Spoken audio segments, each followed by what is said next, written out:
Hi, welcome to another episode of Through the Web, where we talk all things tech, science, and internet. And by the way, my name is Dagogo. And I'm Tawsif. And it's an emergency podcast episode. Yes. So we have the alarm bells going, like red sirens everywhere. Yeah. I mean, we're putting in the hours. It is an evening shoot, which is why the setup might look a little bit different to the viewers on YouTube. Listeners will probably no difference. You can tell by our voices. Yeah, I think it is a bit hoarse and everything. I don't know. But it has been an interesting, not even 24 hours, 18 hours. It's Perth time, 1 a.m. is when we had the WWDC by Apple, which is the Worldwide Developer Conference. Would have been cool to do a live thing. A live watch together kind of thing and react live, but it's 1 a.m. for us. Yeah. That's why the Aussies get stuck in and stuff like this. We can't be there at the headquarters. We can't be there when it's live. Just have to react. Yes. A mere 12 hours later. React. I have been watching quite a few YouTubers who went to the conference, and just the experience that they must have had seems enviable.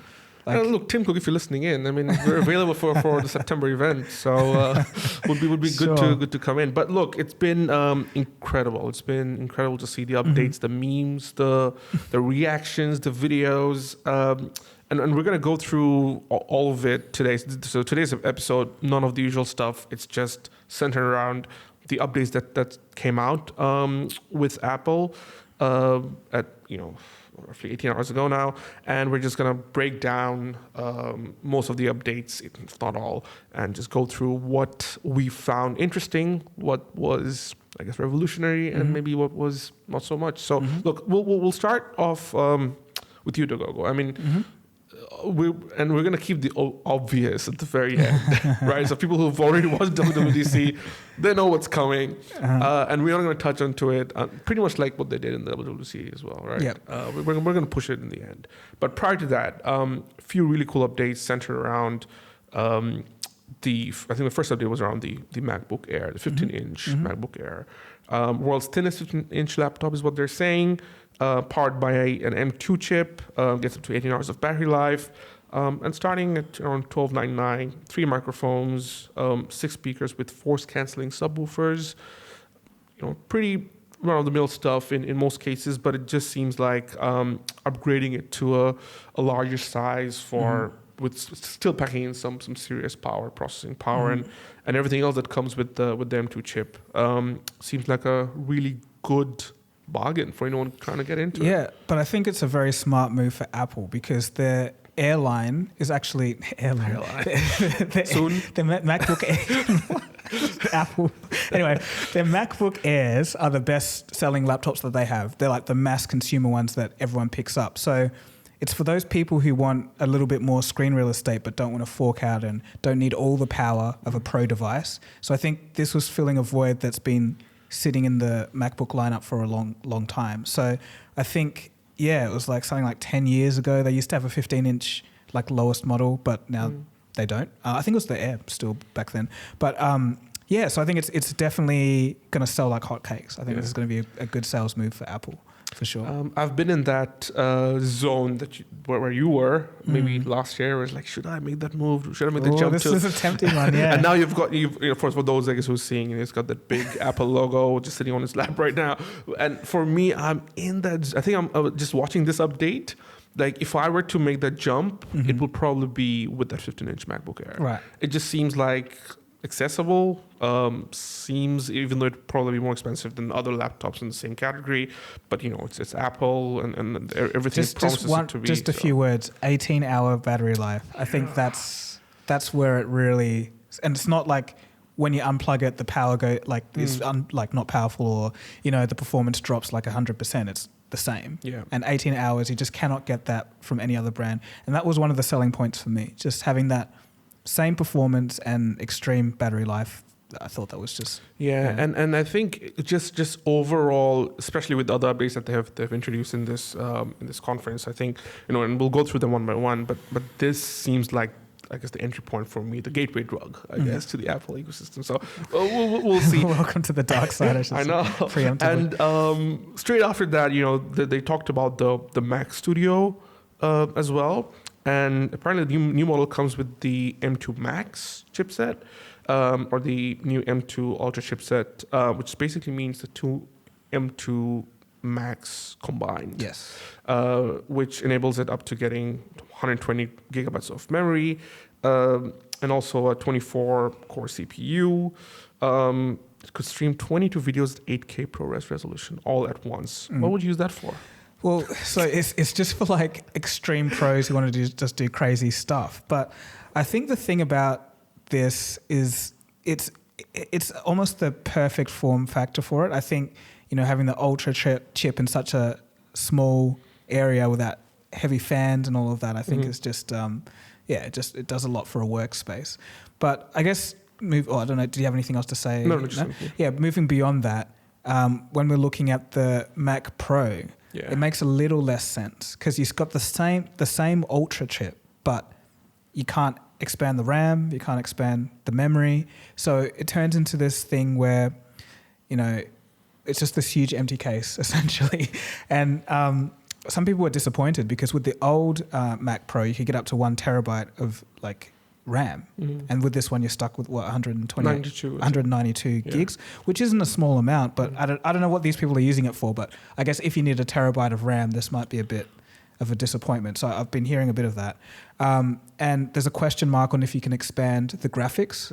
So if you can actually put a expandable PCI graphics card inside the machine, no one actually knows if that's possible or not, because Apple kind of avoided talking about that. So it seems like maybe that's not on the cards, which for a pro machine starting at what, $6,000? I think that's a bit. Yeah, $6,999. I think $7,000. I think that's. Yeah. So Apple's most expensive M2 Ultra Mac Pro is $40,000 cheaper than the Max Intel model that came out in 2019. Mm-hmm. Yes. So if you had spec'd it all out in 2019, it was around $54,000. It's roughly around, I think, $13,000 if you maxed it all out. Yeah. So I guess that's an advantage, but then I guess you're losing all this expandability. So that one's a bit of a question mark. It would be cool if there was like an M2 Ultra or something where there was like Ultra Pro Max Plus, where there was like 20 SoCs like joined together. But it's just the same as what you're getting inside of that Mac Studio. So it's a bit I don't know what's going on there. So that's I think in the whole thing, that was in terms of product announcements, I think that was the least compelling. But another thing that they did say in the announcement was that the GPU in the which one was it? Well, I guess the M2 Ultra anyway. The GPU in that is as powerful as 7 afterburner cards, like graphics cards, that you'd put in the old Intel Mac, which is insane. Yeah. So I haven't seen it yet, but I'd like to see where that stands against like RTX 4090s and those top of the line discrete graphics cards, because it seems like some serious power, essentially. And I did say that like I'd probably get the laptop if I were to make the switch, but the Mac Studio also seems pretty reasonable when you compare, especially for desktop based I guess Apple ecosystem. So maybe go for both. But you want the portability, or go for both? Oh yeah, I guess you can. You could. I'm not to be fair, I'm not going to go for both. But if I do have to go for one, yeah, it's going to be a tough call between the two for me, because I don't use much of it on when I'm on the road anyway. So so you don't do much work usually. At least I guess the last 3 years a bit of an anomaly with the whole pandemic and stuff. Right. But yeah, even recently, I don't think I would need it that much on the go. But I don't know. Maybe if I have it, I'll work more. Yeah, it's kind of nice because it's like you can be on the couch or something like, oh, I just had an idea for something. Let me just like whatever, and then you can like edit wherever you are. It's kind of nice just having the option to do like hardcore work wherever. So on a plane, if you ever do travel, if you're like at the airport or like waiting for something, it's good. So I'm not trying to convince you, but get it. And we also had the iOS 17 updates. Some interesting tidbits here and there. So you had the contact posters. So no more gray screen with just the name in there. Apparently, you had live voicemail as well. It'll transcribe a voicemail. So that was a cool feature. Definitely use. I would find that useful. Yes. So it was kind of a theme with a lot of the software stuff that Apple introduced. It seems like there was a lot of machine learning / AI integrated in there, but it was done in a way where it wasn't at the forefront. It was just, it made the apps just better, and that's it. So like that call screen live voicemail was definitely one. It's like, that's such a good idea. It's when, you're busy, you're not sure like if it's important or not. Yeah. And then, you just can see the live translation of what someone's saying, and it's just if it's scam, handy. it's just Exactly. It's like, hi, this is Amazon. We have a parcel that. So all your spam would just be out of the way, and also the autocorrect as well. So which they said that they are using a state of the art transformer language model. So basically, obviously, you people know this already. How many times did they say or utter the phrase artificial intelligence in the whole conference? I don't think they did it.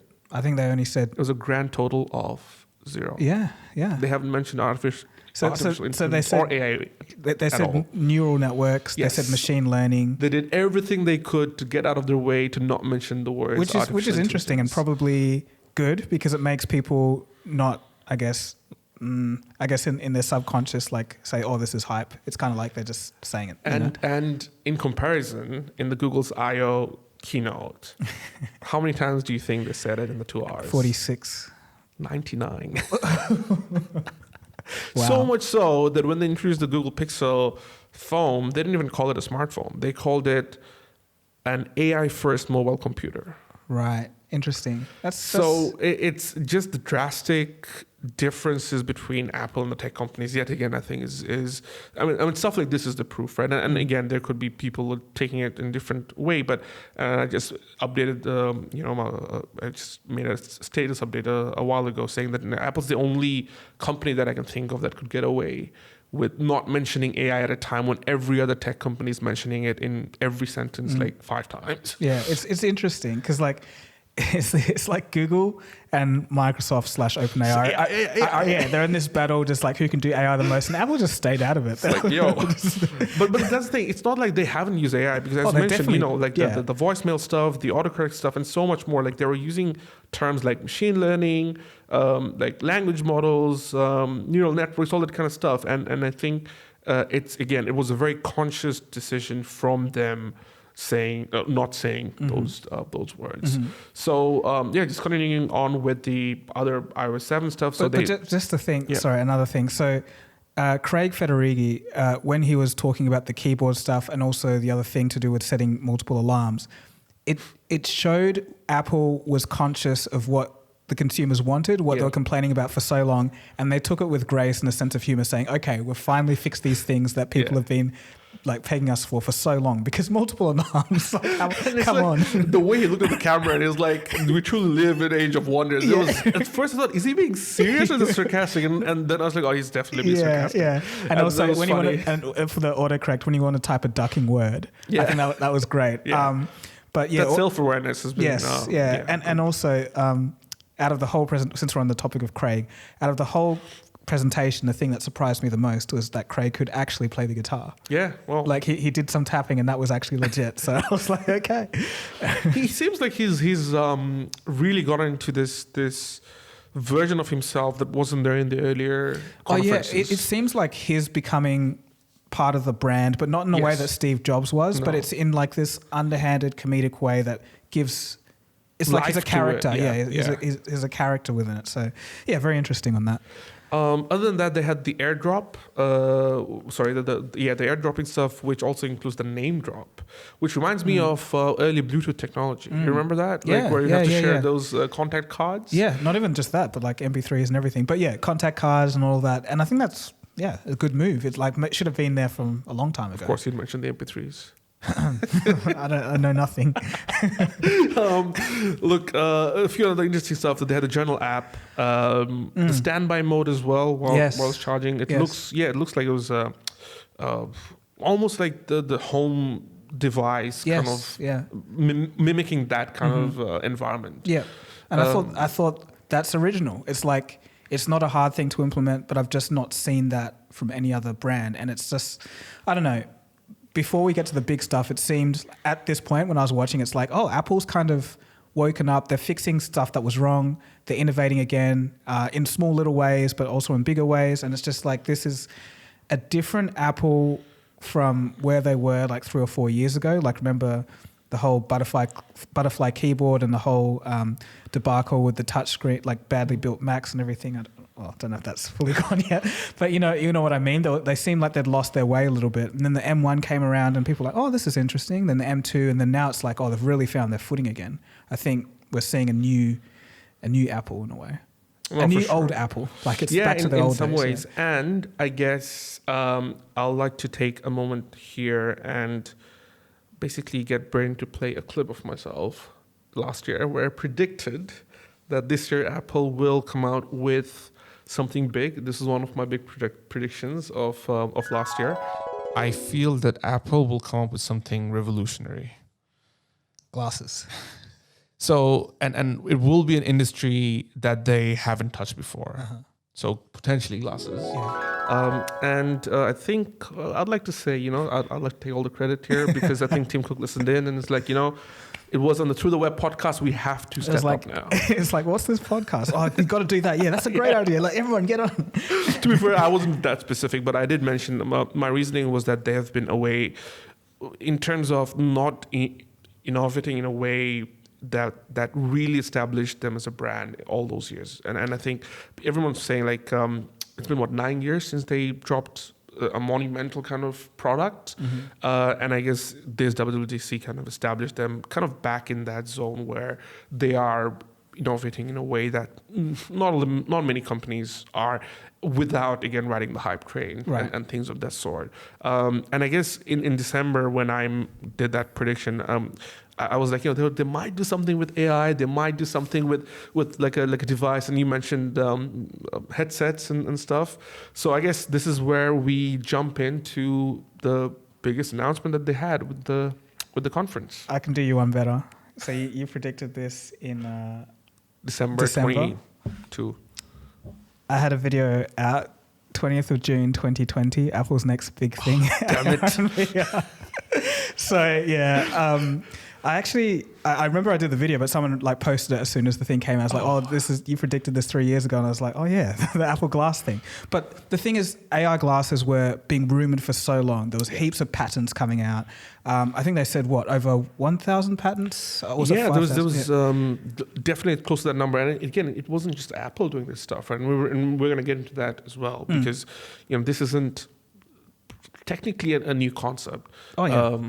So I guess for you to do that, I think it'll be crazy to see what you mentioned in that. Yeah, video I'm actually going to watch it after this. Yeah, it'll be good to react to it. But the thing is, so like this AR stuff has been around, like since Google Glass. I think companies have been trying, but I just have been seeing the patents pile up for Apple and like some crazy stuff that didn't end up coming to market. But yeah, they've just been at it for a long time. So it was just a matter of time before this came out. So I guess my prediction was they're going to do it this year. Yeah, so I think you were more accurate. No, look, jokes aside, for those who don't know, if you listen to this podcast, I don't know how you wouldn't know, but for those who don't know still, Apple announced their Vision Pro, which is essentially a spatial AR, VR headset. It does, I guess, a lot of what you'd expect from a headset, but I guess the way they announced it, the things that they announced with it, were, I guess, very, very interesting. So it was a mixture of AR and VR. It had custom apps. It had very interesting design elements like the eyesight, which basically projects your eyes live on top of the device so that the person outside, who's seeing you can interact with you. And I thought that was such a cool element to add. I think that just brought life to a device in ways that was very subtle. Interesting that you think that, because I guess a lot of other analysts I've been seeing and tech YouTubers and whatever, they've been saying it's creepy. Seeing like eyes come out from this mist when you're looking at someone. And I can get both ways. It's good to be able to see someone's eyes when you're talking to them. It's polite. It's like more human rather than just, Exactly. I think that's the trend, but I think I'm not sure why. Maybe it's just because humans have a weird thing in their brain when it comes to eyes, and if it's not quite right, it just does something. From the videos, it didn't look like it was going to be. It was going to be in that uncanny valley. To me, it looked like, if they didn't tell me it was a projection, I would have thought that it was a live, like a pass-through thing. It is a pass-through thing anyway. So yeah, but it's not see-through. So no, I think what Marcus Brownlee, because he did a video on this, what he said it was that scan that you do when you have the device facing you, and it does that 3D avatar thing. So there's a screen at the back of, like, behind the glass that projects that section, so that's how it kind of works, and it's so it's still a 3D avatar of yourself, but just your eyes. So maybe that's why. But yeah, I think that was really cool. Sorry, I interrupted you. So no, it's fine. I mean, I guess just explaining what it is. It's got spatial audio, spatial video. It's also the first 3D camera, I think, in a lot of ways. You can make phone calls with it, which is basically FaceTime. And it's got no controllers, so everything is done with your eyes, with your voice, and hand gestures. Again, this was very different. This is very different to what's out there right now in the market, at least in the consumer retail level. It's basically been positioned as a general computing device. So you get to do the FaceTime, you get used for gaming, for productivity, and I guess it's also aimed towards that high-end user, because it's not going to be cheap. I think they're starting at $3,499, so it's $3,499, and it's not even going to be out until early 2024. So if you buy it now, it's only going to start rolling out towards early next year. So from now up until that point, basically it'll allow lots of developers to develop new apps, custom apps as well. They already have a lot of custom apps planned, like the Disney ones. But I think they have all the iPhone and iPad apps work with it anyway, so it's like 100,000 apps. Exactly. So again, I think before we jump into the conversation deep into it, maybe just have a look at the announcement. That'll give you a better understanding of what we're talking about. It's I guess everything you'd want out of a headset. So yeah, I mean, your thoughts, man. Like what do you think? So I think it is obviously an early adopter's device. $3,499 is not cheap, but I believe that Apple has done what Apple does best. They've sat back while all these other companies work at AR and VR. They've come at it, taken their time, and they've executed everything essentially perfectly. So Apple is great at user interaction design. So basically, user interface design, sorry. So like with the iPhone, they use their fingers, and that was like, multi-touch was something that didn't really exist on smartphones before that. And with the Mac, it was the mouse. So they're just doing that again, but they're making everything intuitive and simple. But the thing is, the technology behind that is actually really hard. So a lot of people that have used it are talking about the eye tracking and just how good it is. So you look at something, and basically it locks on without you having to think or fiddle around with it or whatever. And then you can pinch anywhere. You can have your hand anywhere in wherever you're sitting, and then it selects. And that in itself, they're saying, is like extremely powerful. It's like almost telepathy, because you're not using anything. Usually if you're controlling a computer or whatever, you're touching it, but this is just there, and it's just you using it. So I actually found this guy on Twitter who actually worked on the development of the Vision Pro, and a lot of stuff that he did is under NDA for Apple at the moment. But he revealed that he was a neurotechnology prototyping researcher at Apple. And so what makes that eye tracking actually happen and be so good is that it actually predicts where you're going to look before you look there. So it actually uses like machine learning to do that. So the tech that goes into this to make this simple thing happen is so complex, but it's invisible because it just works, So I think that's what Apple does best. They just come in, they said this is the right time to enter with this product. And I think it's not going to be an immediate hit. Like the first iPhone wasn't an immediate hit. It was too expensive. There were no apps, etc. But I think it's a very solid foundation that Apple is going to build on, and then it's going to rocket from there, I think. Especially when the headset gets lighter and thinner and all of that kind of stuff. Yeah, apparently it's quite heavy. that's what was one of the early reactions from a lot of the YouTubers and journalists. But in terms of price point, I think even if it's that price, I think phone companies will start getting it out in deals, in pairing with iPhones and stuff. So you'll probably have to pay, I don't know, $150 or $200 a month, and get you into a contract for 24 months or 36 months, something like that. So I think it'll still. It won't be as inaccessible as people think. I think by the time it's ready for deployment, I think a lot of people will actually get it if you're ready to spend that kind of money, on a monthly basis.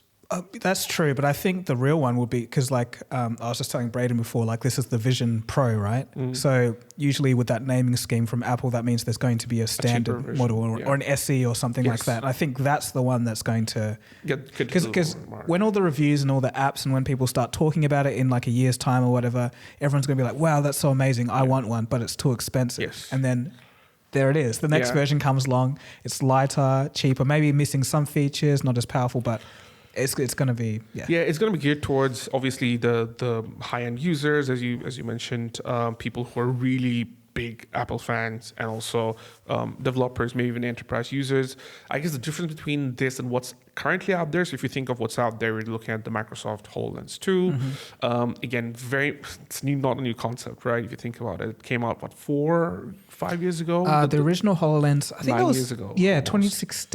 2016, I think. I did a video on that as well. And I think the second gen came out, I think maybe 3 or 4 years ago. Yeah. And again, since then, they've kind of geared towards the more enterprise use. So technicians in the medical field, even military, I think apparently Microsoft want to contract with the military. So, but again, it wasn't deployed in a way that was practical because it was heavy, it was hard to use. Battery life is a big issue, and that's something it's also a lot of people raised questions that it's got 2 hours of battery life with the current but you can actually plug in via USB-C. But then I guess the wire looks a little bit it definitely first generation. Exactly. Yeah. So little things like that. So just going back to the point that it's not a new concept, but for what's out there, it's going to be interesting to see how they reintroduce the cheaper versions, because on the more consumer retail friendly market, you've got the Quest 3 that's coming out later this year at $500, right? So it'll be interesting to see how they really get into the market. But again, from the presentations that we've seen so far, they just killed it, with the FaceTime and everything. I think one of the coolest things though was the way they thought about AR and VR, because nowadays it's 2 separate headsets. If you want your AR experience, you go for the HoloLens. If you want your VR experience, you go for the MetaQuest or PSVR, etc. But the way that they melded those 2 things together with a dial, I think I've not seen that before from any headset, and it's like, why didn't anyone else do that before? It's like, it makes sense. They've cracked the code, right? I think, again, from early reactions from the YouTubers and journalists who were there, I've seen most of them are impressed with what it had to offer in terms of the design, the feel, and also I guess if you look at the presentation as well, it's also geared towards so many human element stuff, right? I think you looked at the HoloLens, and I was just watching it today, when they introduced the HoloLens 2, right? Even the MetaQuest stuff is it's just focused around gaming and maybe wonky avatars when Meta came up with their metaverse announcements, right? And with the HoloLens stuff, it was more geared towards technician working in the field or in automobile industry or stuff like that. But this one's just you are making a phone call. You are trying to capture a spatial memory of an event. I got a note on that, but yeah. We'll come back to that. but those things, right? And also adding the element of the eyesight, where it does feel more human. At least to me, it does anyway. that because that's such an integral element that you're not blocking off someone. Yeah. And if someone's talking to you, you could see that they're looking at you while they're talking. And the cool thing is that reverse immersion as well, or breaking of the immersion. So if someone comes into your view, they pass through whatever you're seeing, kind of thing, which I thought that was a good. And if it's anything according to Sara Dietschy, it's as good as it is on the thing. I was going to say, if it's as good as it is, then look, I think they definitely have. It's just, hands. I think, if it was any other company and they were showing all this crazy stuff, like we've seen it time and time again with Magic Leap, etc., and HoloLens, the demos like crazy, but then when you put on the device, it's like whatever. If it's any other company, I'll be like skeptical, but I'm not saying I'm an Apple fanboy or anything, but it's just like if anyone's going to do it as good as they show it, would be Apple. And from the early reviews that are coming in with the limited time people have spent with it, it is as good as it looks. So right. No, for sure. What was the point that you wanted to make about that? So that whole thing about that man putting on his headset to take a 3D video of his kids, I think that's the weakest point. Like I don't see anyone doing that. What's the point? It's like, there's a birthday party going on. It's like, Jemima's doing something interesting. Wait, I just got to get my headset, boot it up and turn it on, and then I'll take the video rather than just taking out your phone and doing it. I think I would do it because it would let me relieve that memory in a spatial manner 10 years down the line, 15 years down the line. I get it, but I think, I don't know. For me, I feel like it'll be a rarity. It's like almost like... Yeah, I think it's like back in the days when you had that drape photo camera where it was like, this is a moment that we want to capture, everyone stay still and do it kind of thing. It's like a special moment that you want to capture. That's it. It's not for like casual, like on the fly, spontaneous. You're right. I think for me on a personal level, I've always wanted to capture moments in a way that was special, right? So if there was any other device, for example, ideally I would like a device that's just here that captures the entire room, people around it, and just making memories and whatever, and I can relive that, I don't know, down the line kind of thing, right? So for me, seeing that was like, that would be a great opportunity for me. And I know MKBHD said something about like the birthday party. It's like, Dad, why are you in the middle? Why are your eyes popping through? Yeah.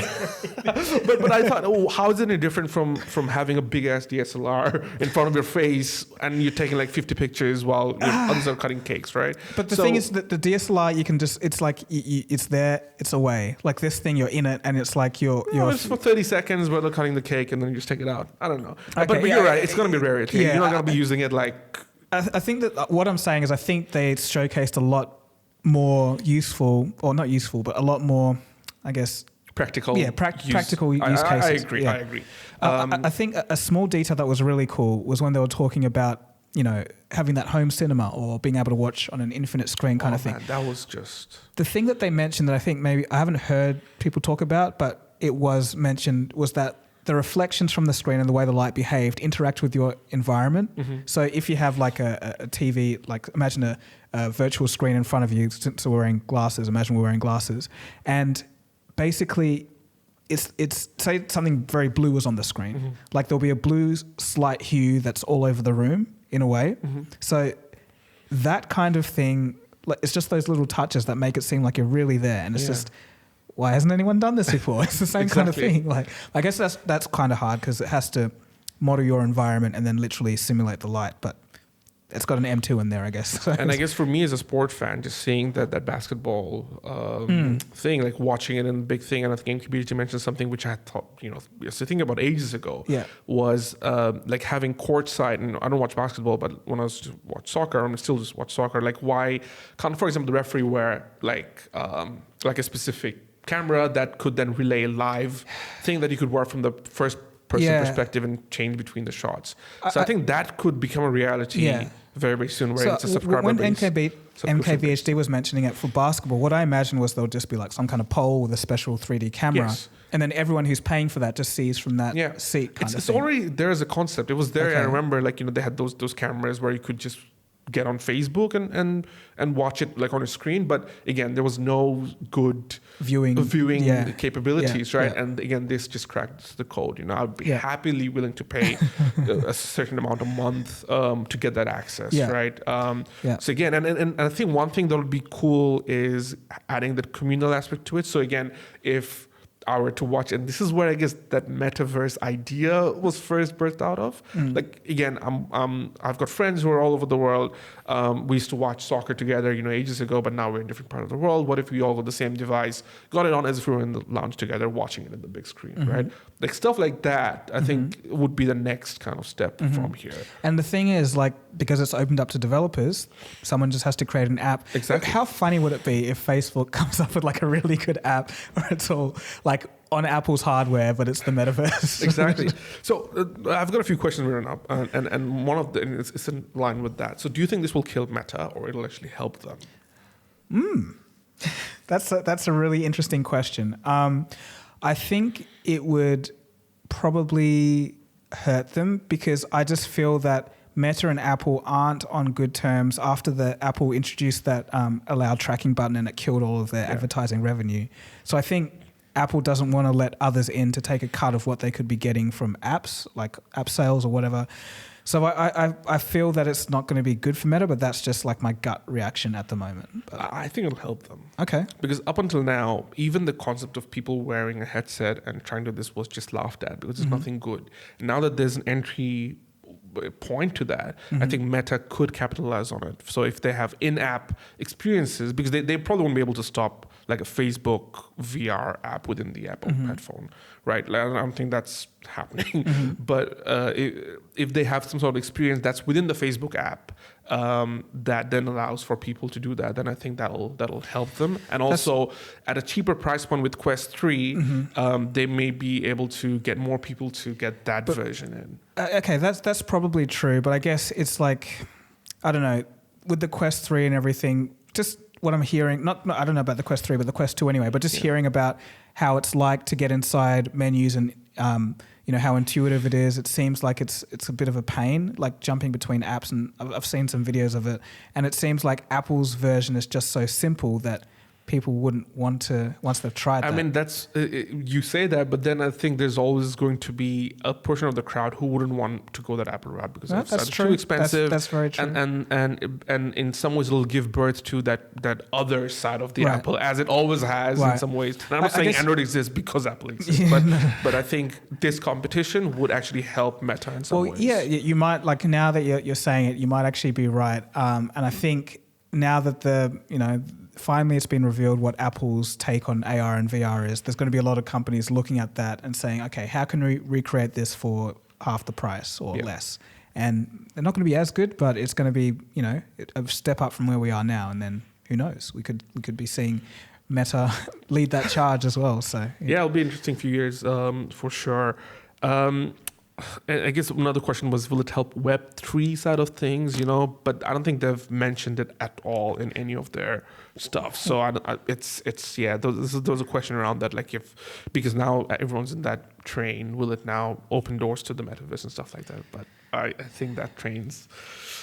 Yeah, so the thing is, it seems like from what Apple's showing, it was mostly based around the AR side of things. Yeah. So the metaverse kind of depends on you being somewhere else. And it seems like, yes, Apple has some scenes to watch movies in, etc. There'll be some apps, but the whole metaverse side of it wasn't the driver at all. Exactly. Yeah. And I think the metaverse, again, was built around the idea that you as a user would generate content, like you could open up, create your own apps, sell stuff, blah, blah, blah. That wasn't the case with this. It was more one directional. Yeah, and again, like if you're going to be creating content, etc., that's a VR space kind of thing. It's not so much for AR. I think that was the right decision for Apple. I think it's a good way for Apple to go overall. One question: do you think it was enough of an innovation by Apple? Compared, like as in the next thing after the iPhone kind of deal? I mean, this was kind of where everything was. I wouldn't say depending on but in some ways a lot of eyes were, no pun intended, eyes were on Apple, that what will they do next, and this definitely is the next big thing, right? So do you think this is, if you compare to where things are? I think it's hard, like I think it is, but I think it's hard for a lot of people to see because you have to use it to know. So like I'm just imagining from what the details I've heard it's very responsive, like 120 hertz. It's fluid. It feels like you're literally telepathically controlling an electronic device. I think those kinds of descriptions aren't something that you get from something that's not innovative. So I think it is, but it's just hard. It's just going to take a while for people to digest how big of a change this could be, Yeah, for sure. You saw the Starline project by Google? Yes. Yeah. So again, it felt like this could easily kill that in some ways because... It was just being in that special kind of booth thing where you feel like you're in the same place at that other person. Again, if this does it as well, maybe I guess it will be off-putting for a lot of people if who don't want to wear a headset and still wants to feel. So I think for them that could work, but for others, and that's so. This whole thing comes with a big asterisk and a caveat. Like the barrier is getting people to put something on their face and on their head, and a lot of tech people are like, yeah, sure, like I'd love to do it, but then for the average person or someone who's not that into technology, it's a big step. It's like you have to pick this thing up, adjust it, and like look through it. It's just something that people aren't used to. So that's the one thing that has a question mark over all of it. Because the thing can be as good as you like, but people have to put it on. But I think the convincing parts, again, was how they kind of broke down how you use it. And I think that was the big selling point, right? Have as big a screen as you want. But people, they're like, oh, this is stupid. Who cares? Like, I mean, there's already people right now with this. But, like having a big screen, having multiple monitors, being able to work simultaneously on all this stuff, being able to communicate. And I think one of the use that they mentioned was in the airplanes as well. Oh, so I think, that's the second dumb. What? I think that was dumb. Why? I thought it was incredible. No, the concept is incredible, but it's this human social aspect of it. Like you're sitting in a plane, looking around. It's like, what's that? This guy's got this headset on. It's like alien. No, I think he that's, looks at you. The eyeballs. I think people will get over that very quickly, as they did with headphones in trains, train stations, right? Or in public areas. It's a bit different. Nah, because for the average user, going back to the previous generations, they weren't able to. For them not being able to speak to a stranger who's completely blocked off their world with their headphones and the phone in front of them, as opposed to wearing nothing and then being able to look around or speak to them. That was a big thing for, like, you'd see so many memes around it, right?